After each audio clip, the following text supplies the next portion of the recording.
Good evening, everyone. Before I start, I would just like to take the time to thank everyone at CDI for this opportunity and every opportunity, basically, that they've given me up to this point. There are way too many of you to name, but without you guys, none of this would be possible.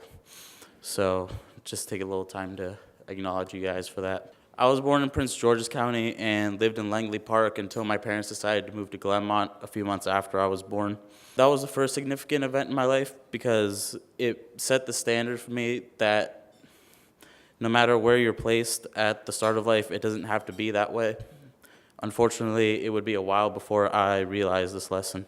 As long as I can remember, my mother has worked as a maid in a hotel and my father for Montgomery County doing manual labor, such as plowing snow off streets, fixing roads, fixing bridges, etc.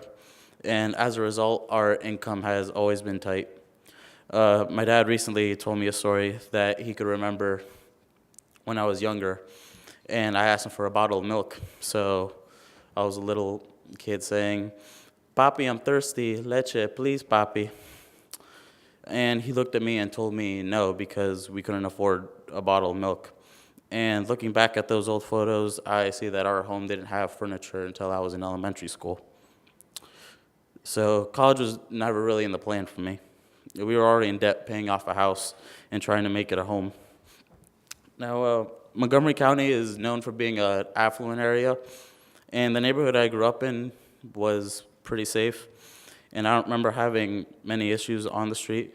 However, by the time I graduated Wheaton High School, kids my age had already approached me to join the Bloods gang. I had seen my peers join gangs and give up on school completely. And at this time, I didn't feel like the education I was receiving was the same as students 15 minutes away, and therefore I stopped caring. I sat in class refusing to do my work, and I became part of the 97% of students in my high school who failed the Algebra 2 final. And as far as I knew, I couldn't afford to go to college anyways because we didn't have any money. Financial aid wasn't real. My junior year, I had a class with a student named Bin, who was in a program called Collegiate Directions. I can't remember why he told me this, but he talked about it more and more, and he suggested that I apply. I was hesitant at first because my grades were so low and no counselor or teacher would recommend me. However, he promised to nominate me, so I decided to submit an application. And much to my surprise, I was accepted into the program. Through application workshops, one-on-one counseling, and ACT prep that CDI provided, I ended up scoring a 32 out of 36 on the ACT.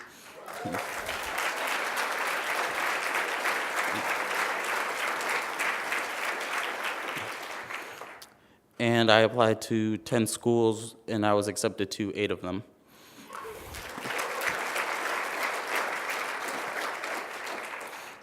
As a result of this, I finally saw higher education as a viable option, and it gave me the needed motivation to graduate. I went on to study at Gettysburg College, where I will be graduating this month with a Bachelor of Arts in English.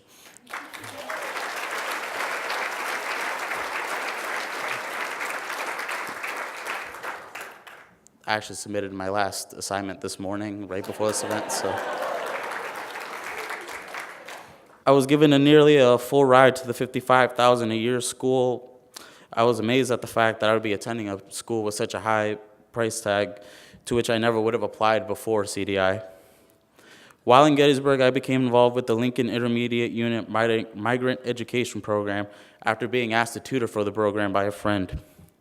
I became attached to the program after seeing how similar the children in the program were to me, children of parents who immigrated to this country, seeking better opportunities, but instead struggle on a daily basis, creating a gap between them and their more affluent peers. Throughout my 4 years at Gettysburg College, I never lost contact with CDI, keeping them updated monthly by email and welcoming them to Gettysburg whenever they visited the campus with the new class of CDI scholars. They have kept their promise to stay with me until graduation, and it has been a relief knowing there were more people at home that I could contact if I ever needed anything.